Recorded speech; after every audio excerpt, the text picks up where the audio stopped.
اعوذ باللہ من الشیطان الرجیم بسم اللہ الرحمن الرحیم ربی اشرح لی صدری ویسر لی امری واحلل عقدۃ من لسانی یفقہوا قولی۔ ابو سفیان دربار نبوت میں اس وقت حضرت عباس رضی اللہ تعالیٰ عنہ نبی صلی اللہ علیہ وآلہ وسلم کے خچر پر چکر لگا رہے تھے۔ آواز سنی تو پہچان گئے اور کہا ابو حنظلہ۔ اس نے کہا ابو الفضل۔ کہا ہاں۔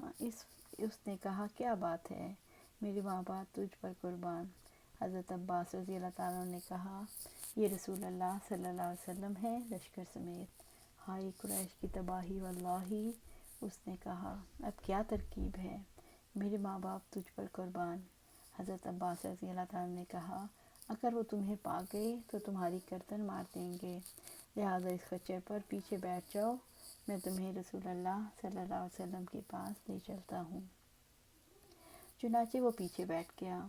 جب عمر بن خطاب رضی اللہ تعالیٰ عنہ کے پاس سے گزر ہوا، انہوں نے دیکھا تو کہا ابو سفیان، اللہ کا دشمن، اللہ کی تعریف ہے کہ اس نے بغیر کسی عہد و پیمان کے تجھے ہمارے قابو میں دے دیا۔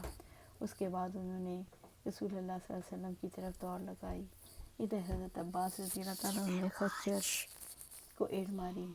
چنانچہ رسول اللہ صلی اللہ علیہ وسلم کے پاس پہلے پہنچ گئے، پھر حضرت عمر رضی اللہ تعالیٰ عنہ داخل ہوئے۔ انہوں نے پہنچتے ہی آپ سے ابو سفیان کی گردن مارنے کی اجازت چاہی۔ حضرت عباس رضی اللہ تعالیٰ عنہ نے کہا میں نے اسے پناہ دے رکھی ہے، اور رسول اللہ صلی اللہ علیہ وسلم کا سر مبارک پکڑ لیا اور کہا آج رات میرے سوا کوئی اور آپ سے سرگوشی نہ کرے گا۔ حضرت عمر رضی اللہ تعالیٰ عنہ نے بار بار اجازت چاہی، لیکن آپ صلی اللہ علیہ وآلہ وسلم خاموش رہے۔ پھر حضرت عباس رضی اللہ تعالیٰ عنہ سے کہا اسے اپنے ڈیرے پر لے جاؤ، صبح میرے پاس لے آنا۔ پھر جب صبح خدمت نبوی میں حاضر کیا تو آپ صلی اللہ علیہ وسلم نے فرمایا ابو سفیان تم پر افسوس، کیا اب بھی تمہارے لیے وقت نہیں آیا کہ تم جان سکو کہ اللہ کے سوا کوئی الہ نہیں؟ ابو سفیان نے کہا میرے ماں باپ آپ پر فدا، آپ کتنے بردبار، کتنے کریم اور کتنے خواہش پرور ہیں۔ اگر اللہ کے ساتھ کوئی الہ ہوتا تو اب تک میرے کچھ کام آیا ہوتا۔ آپ نے فرمایا ابو سفیان تم پر افسوس، کیا اب بھی وہ وقت نہیں آیا کہ تم جان سکو کہ میں اللہ کا رسول ہوں؟ ابو سفیان نے کہا اس بات کے متعلق تو اب بھی دل میں کچھ نہ کچھ کھٹک ہے۔ اس پر حضرت عباس رضی اللہ تعالیٰ نے کہا اس سے پہلے کہ تمہاری گردن ماری جائے اسلام لاؤ۔ چنانچہ ابو سفیان مسلمان ہو گیا اور حق کی شہادت دی۔ حضرت عباس رضی اللہ عنہ نے کہا اے اللہ کے رسول صلی اللہ علیہ وسلم، ابو سفیان اعزاز پسند ہے، اسے کوئی اعزاز دے دیجیے۔ آپ صلی اللہ علیہ وسلم نے فرمایا ہاں، جو ابو سفیان کے گھر میں گھس جائے اسے امان ہے۔ مکہ مکرمہ میں آپ صلی اللہ علیہ وسلم کا داخلہ۔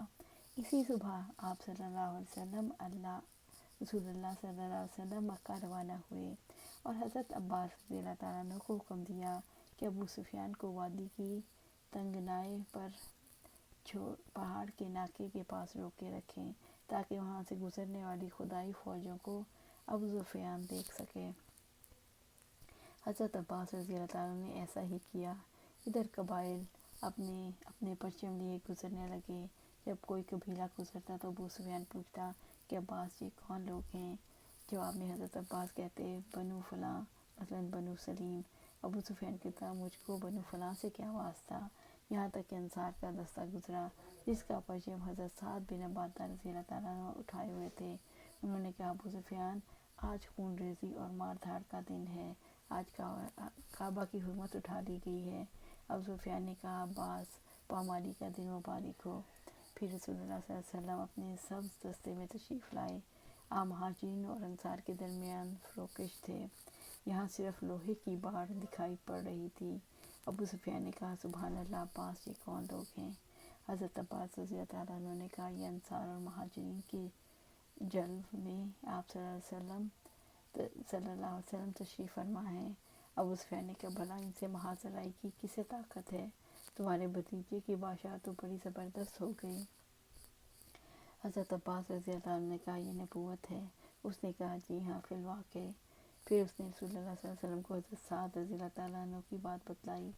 آپ صلی اللہ علیہ وسلم نے فرمایا سعد نے غلط کہا، آج کعبہ کی تعظیم کی جائے گی، آج کعبے کو غلاف پہنایا جائے گا، اور پرچم حضرت سعد سے لے کر ان کے صاحبزادے قیس رضی اللہ تعالیٰ عنہ کے حوالے کر دیا۔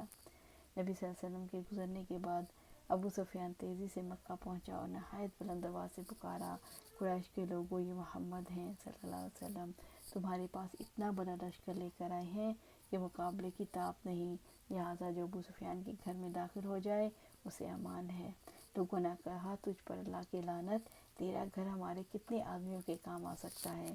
ابو سفیان نے کہا، اور جو اپنا دروازہ بند کر لے اسے بھی امان ہے، اور جو مسجد حرام میں داخل ہو جائے اسے بھی امان ہے۔ یہ سن کر لوگ تیزی سے اپنے گھروں میں اور مسجد حرام کی طرف بھاگے۔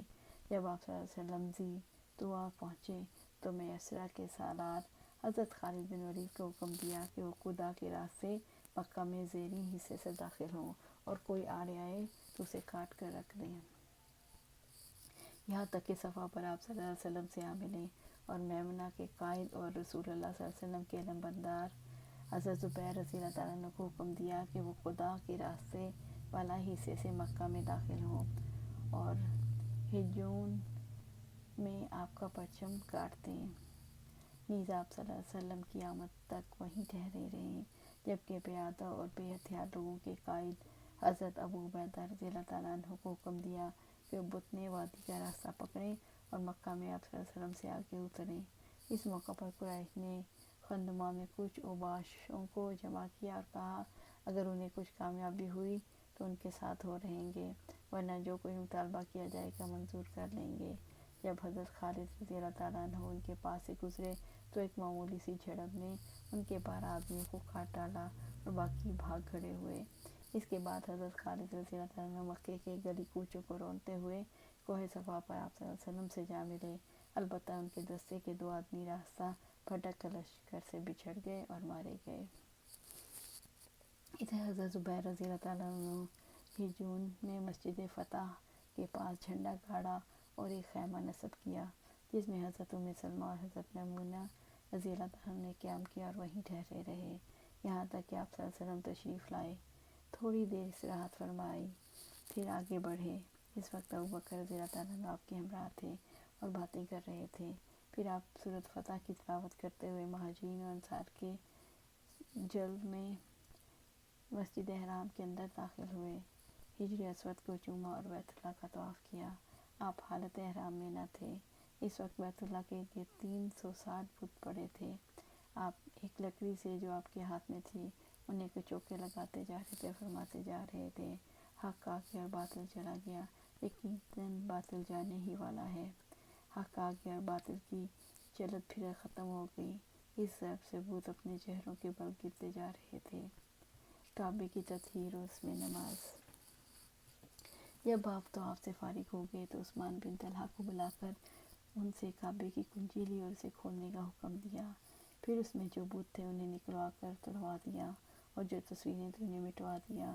اس کے بعد آپ صلی اللہ علیہ وسلم اسامہ بن زید اور بلال رضی اللہ تعالیٰ عنہ اندر داخل ہوئے اور دروازہ بند کر لیا، پھر دروازے کے مقابل کی دیوار کے رخ سے 3 ہاتھ کے فاصلے پر کھڑے ہوئے، اپنے بائیں 1 ستون اور دائیں 2 ستون اور پیچھے 3 ستون کیے اور 2 رکعت نماز پڑھی، پھر بیت اللہ میں گھوم کر اس کے اطراف میں اللہ کی تکبیر اور توحید کے کلمات کہے۔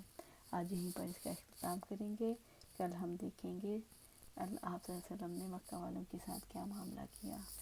اللہ سبحانہ تعالیٰ سے دعا ہے کہ ہمیں قرآن و سنت پر عمل کرنے کی توفیق دے اور اس پر جمع دے۔